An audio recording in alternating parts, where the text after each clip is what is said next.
volta com mais um Futuro Ambiental, hoje recebendo com muita honra e satisfação dois ilustres juristas e advogados, que vão nos falar um pouco das formas alternativas de solução de conflitos. Doutora Silvia, doutor Luiz Fernando, sejam muito bem-vindos ao nosso programa. Obrigada, Cássio. Doutora Silvia, ela é advogada, formada pela Universidade de São Paulo, com especialização em Direito Processual Civil pela PUC São Paulo, além de ter uma vasta experiência na área de mediação e arbitragem, formada em Washington pelo College of Law. Foi presidente da Câmara de Conciliação, Mediação e Arbitragem do Fiesp São Paulo, além de hoje ser a que cuida, como membro efetivo, junto a outros tantos ilustres advogados, no Senado Federal, da alteração de lei da arbitragem. Doutora Silvia, eu vou iniciar esse nosso bate-papo perguntando a você o que temos em termos de arbitragem e se vamos ter uma lei de mediação. Qual é essa ou qual o trabalho que vem sendo desenvolvido pelos membros da comissão junto ao Senado Federal? Obrigada, Cássio. A lei de arbitragem foi editada no Brasil no ano de 1996. A sua constitucionalidade foi declarada pelo Supremo Tribunal Federal num julgamento no final de 2001.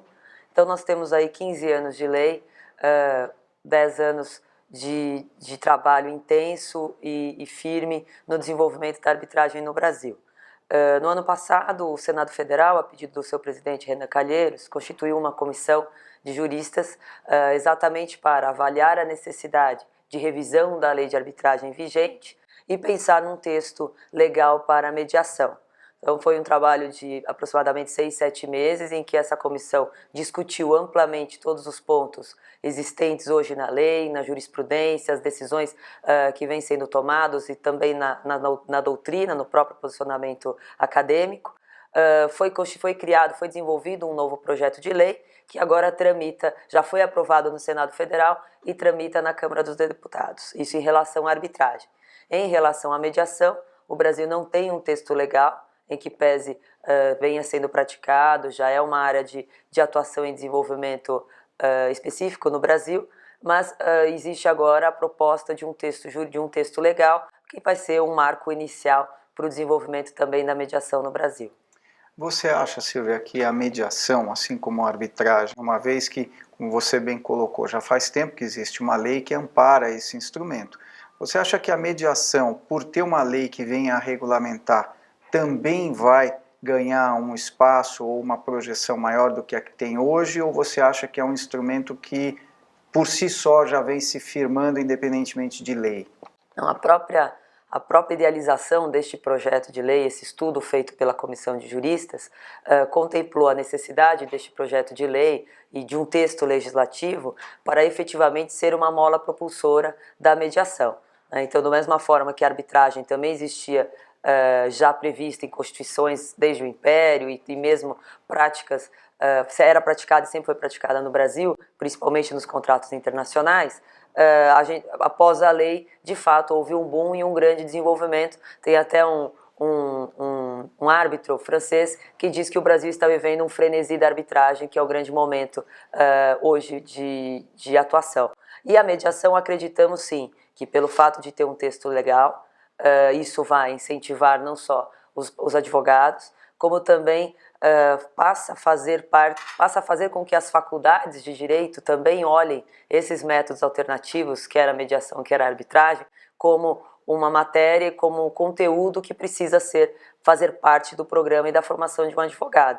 Então esse texto legislativo com certeza deve vir para acelerar e para motivar e estimular a mediação no Brasil. Tanto na esfera pública, quando se fala num apoio ao judiciário, né, como um escape aí para tentar acabar com esse estoque de quase 100 milhões de processos que temos no Brasil, como também na esfera privada, como uma forma de solução de conflitos empresariais ou situações que são oriundas de relações contratuais.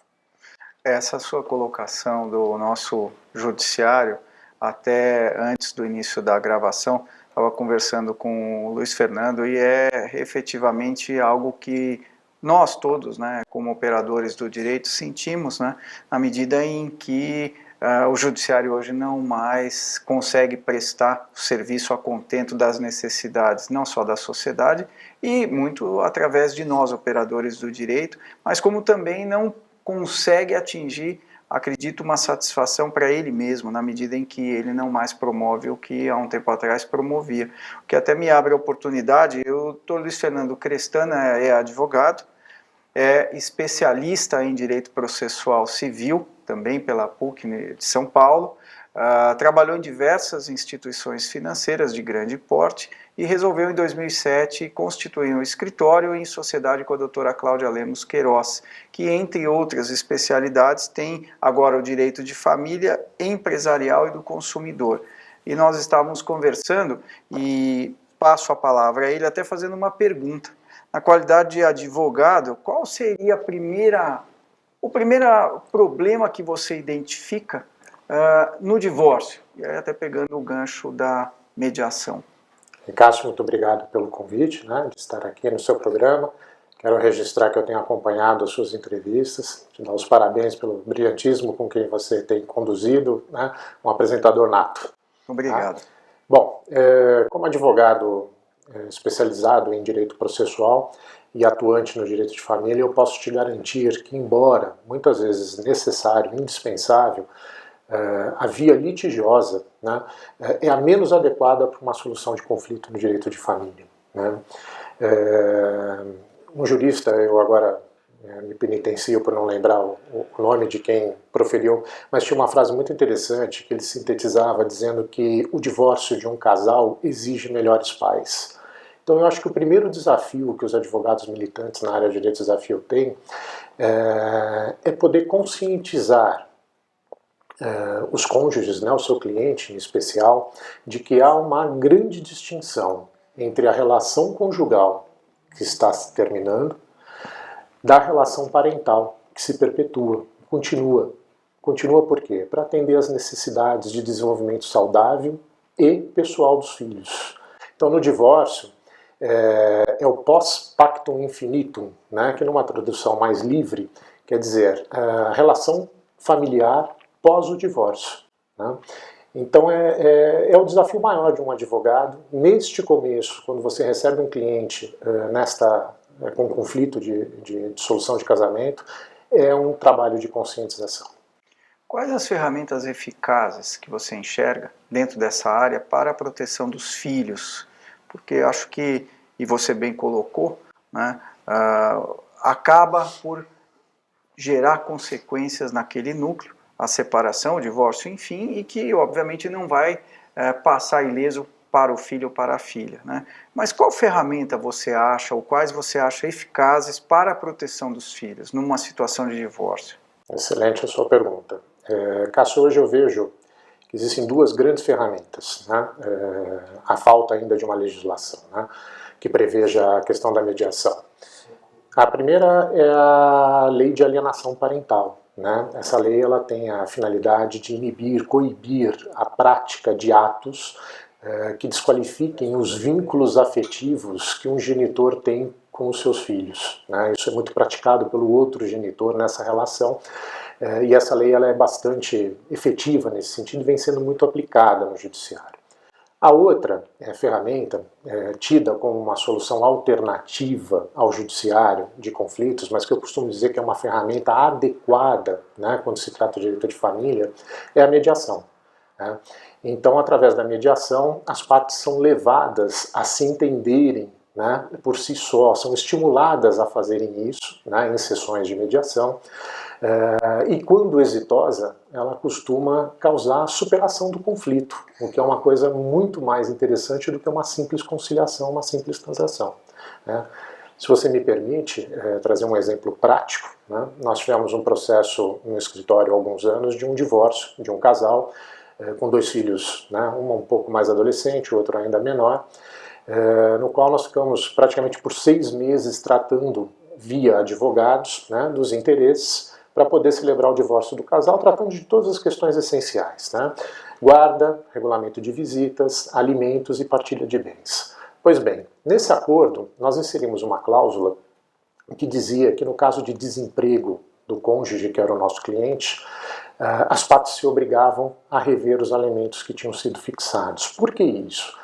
Na época ele era um alto executivo de uma multinacional aqui no Brasil e ganhava realmente muito bem, então ele fez um acordo muito generoso em termos de alimentos com os filhos, talvez até mais daquilo que fosse o necessário. Bom, passado um ano desse acordo, aconteceu que o cliente perdeu o emprego, né? E nós estamos absolutamente confiantes na solução da questão por conta da cláusula, fomos procurar a ex-mulher. Quando então não obtivemos nenhum retorno, nem dos advogados, né, assim, manifestação de nenhum interesse pela composição.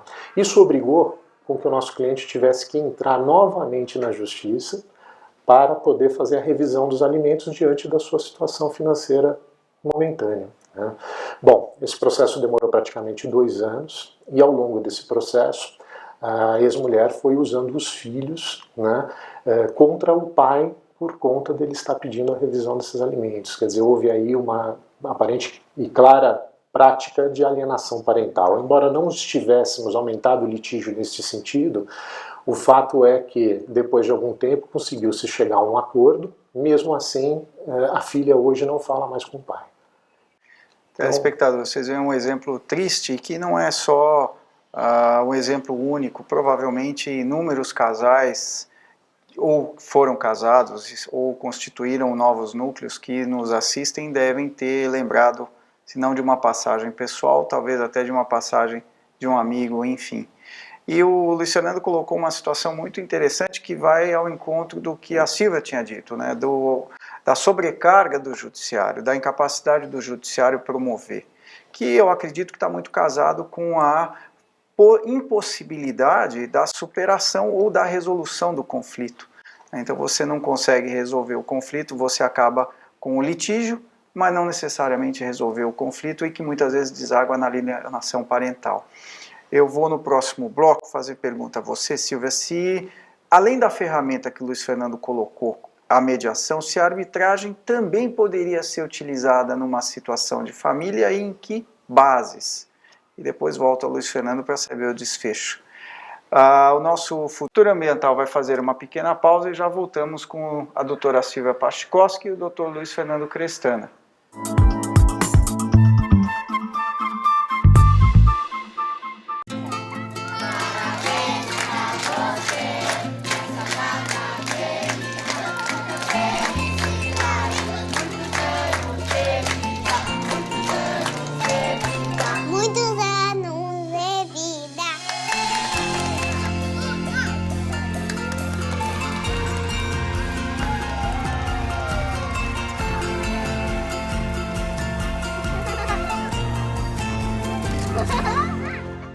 A gente acredita que se o poder do amor vencer o amor pelo poder, teremos paz. A paz não é uma palavra de efeito em discursos políticos. Para fazer a paz, só tem uma receita: respeito. O respeito não existe para quem devasta a floresta, para quem não repensa suas atitudes. O que pedimos é simples: respeito. E só com respeito teremos paz. E como nossa mãe é verde, a nossa paz é verde. Greenpeace, acredite com a gente e junte-se a nós.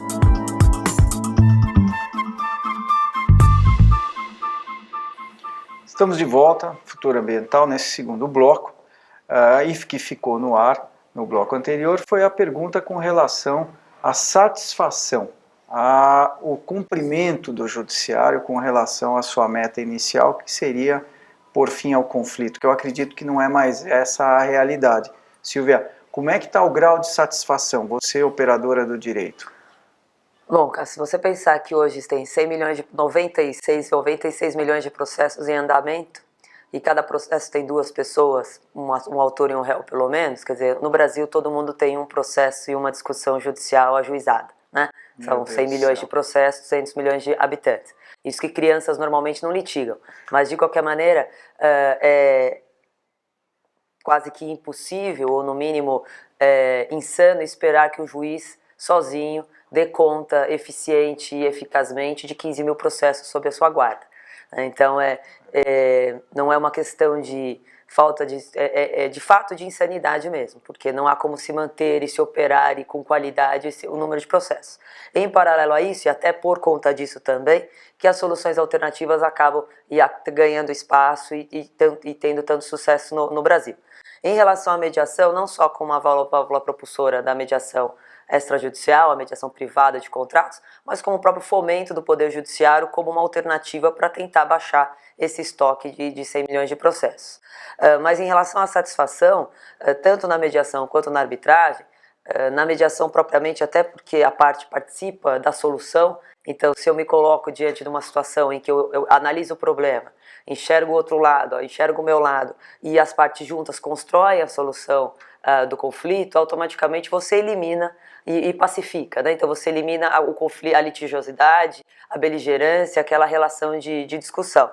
Em relação à arbitragem, em que pese seja uma relação de conflito, então tem uma parte que tem uma pretensão para a qual ela se sustenta e acusa, e uma outra parte que se defende, né, buscando uma solução que vai ser dada por um árbitro ou por um tribunal arbitral, independentemente de não ser ela participante, o processo de arbitragem, por ser um processo em que se permite realização de provas amplas, então eu posso ouvir 5, 10, 15 testemunhas. O dono da empresa muitas vezes é ouvido pelos árbitros por um dia inteiro. Então, eu já ouvi isso de clientes e já ouvi isso de partes que participaram de arbitragem, quer dizer, eu posso ter perdido, mas eu consegui fazer a prova, eu consegui falar tudo o que eu tinha para dizer. Em algumas vezes no judiciário isso não acontece. Muitas vezes a parte quer falar, o juiz não quer ouvi-la, não é dada a oportunidade, você não consegue exigir que a pessoa seja ouvida, até porque ela é parte no processo e pela característica do processo civil é diferente. E muitas vezes o cliente perde ou mesmo ganha, mas não consegue tirar dele aquela questão que o incomodou, né? Ou a força motriz ali do conflito. Então, tem uma pesquisa de satisfação que foi feita pela Universidade Queen's Mary de Londres, que não só todos os empresários que participaram de uma arbitragem, quase 80% ou 75% se submeteria à arbitragem novamente, e o mais importante, o nível de satisfação, que ganhando ou perdendo, o sentimento que fica é de que eu pude provar, ou eu pude levar, ou pude ter a discussão da forma mais ampla e abrangente possível para defender o direito. Então isso também traz para a sociedade, para as partes, para as empresas, uma sensação de solução efetiva, né? E não aquela de que eu ganhei, mas não levei, ou que eu ganhei, mas não era bem aquilo, porque eu não pude dizer para a outra parte que ela foi injusta ou que aquela situação me prejudicou muito. Então, nesse ponto, a gente tem tido um retorno positivo muito feliz em relação àqueles que participam das arbitragens e das mediações. Você falou em satisfação na solução do conflito. Pegando o exemplo que o Luiz Fernando nos contava, você vê alguma possibilidade da arbitragem também ser utilizada no exemplo que ele deu, ou você acredita que no caso seria única e tão somente a mediação como ferramenta? No exemplo do Luiz Fernando no Exatamente, acordo, até fiquei pensando, quer dizer, a cláusula de composição poderia ser uma cláusula obrigatória de mediação, mas também daí, quer dizer, a parte só pode e só vai submeter à mediação se ela assim o quiser. Se ela quiser ir para o conflito ou se ela não quiser compor, nada não adianta, né? Você não consegue, se ela, a mediação e a arbitragem, na arbitragem eu ainda consigo exigir, mas a mediação, por mais que eu vá impor a parte a sentar numa mesa para propor uma solução de acordo, se eu não quiser eu fecho, né? Eu me fecho e não consigo permitir que a composição surja. Neste caso, na área de família, quer dizer, a arbitragem ela é utilizada e a lei autoriza a utilização desse método privado de solução de conflitos para aqueles casos de direitos disponíveis. Então, quer dizer, quando estamos falando de uma questão patrimonial, normalmente reduzindo de uma maneira bem simplista, mas de qualquer maneira falo aí de soluções financeiras ou soluções quando eu tenho um valor patrimonial envolvido.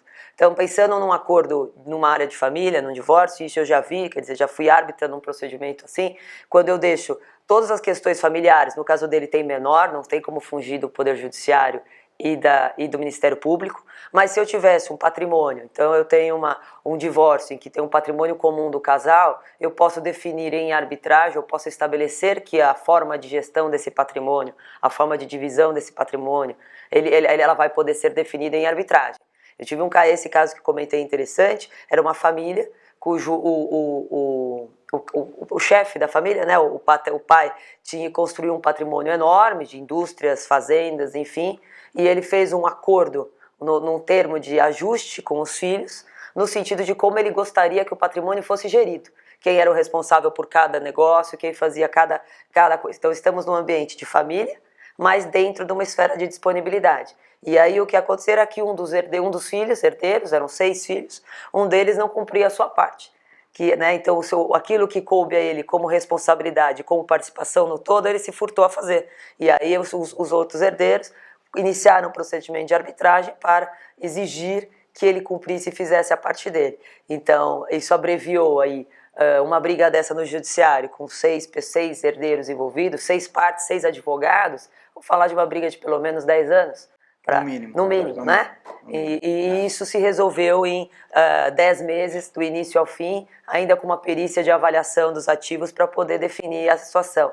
Então, de fato, são ferramentas que só vêm a apoiar e facilitar, que tem que estar na prateleira dos advogados como alternativa para ser utilizada e oferecida aos clientes. Seguramente.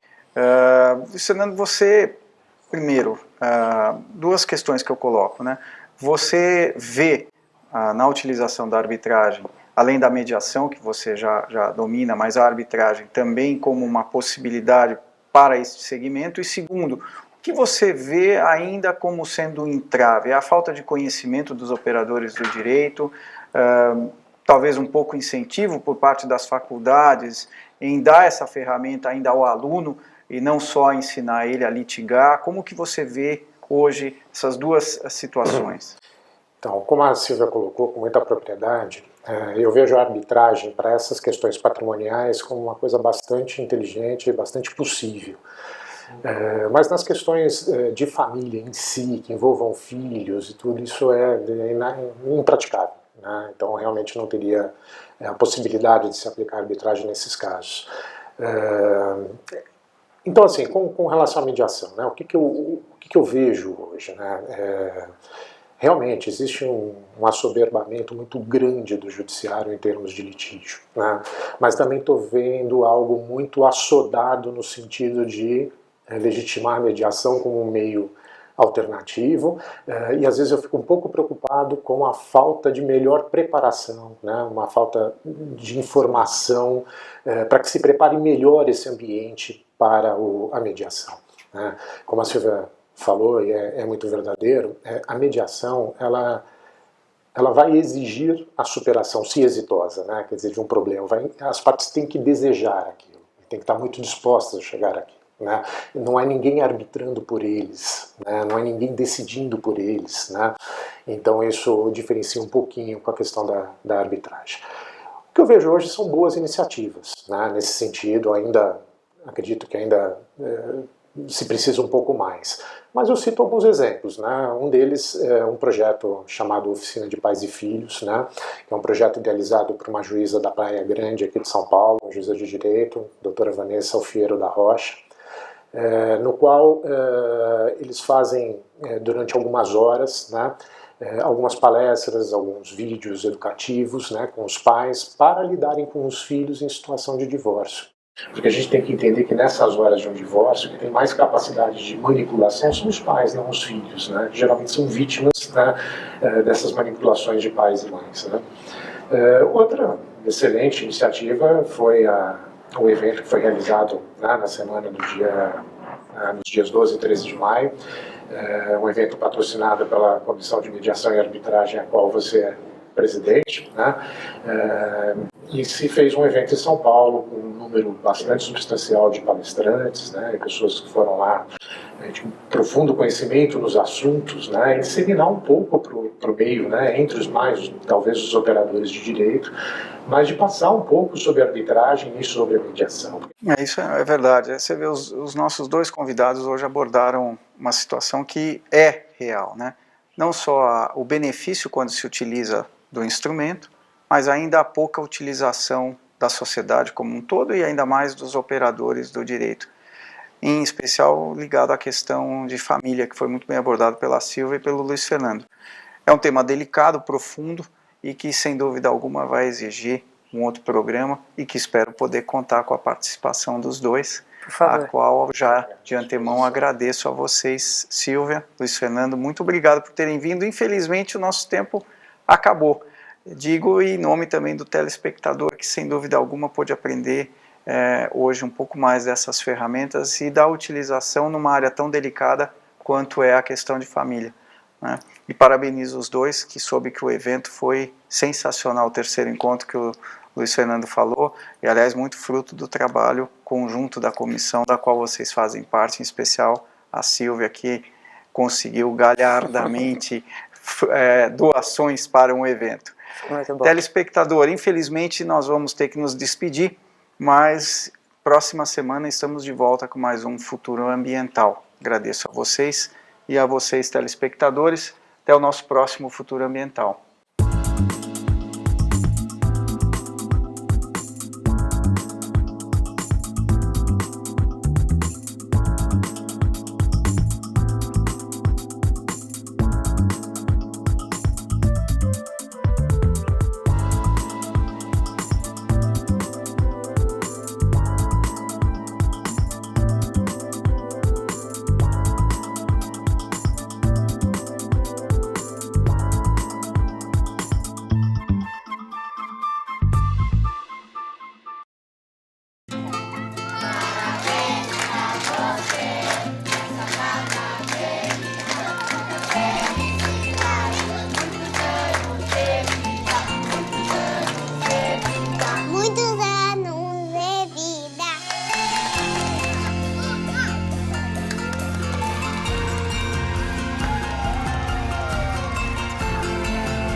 A gente acredita que se o poder do amor vencer o amor pelo poder, teremos paz. A paz não é uma palavra de efeito em discursos políticos. Para fazer a paz, só tem uma receita: respeito. O respeito não existe para quem devasta a floresta, para quem não repensa suas atitudes. O que pedimos é simples: respeito.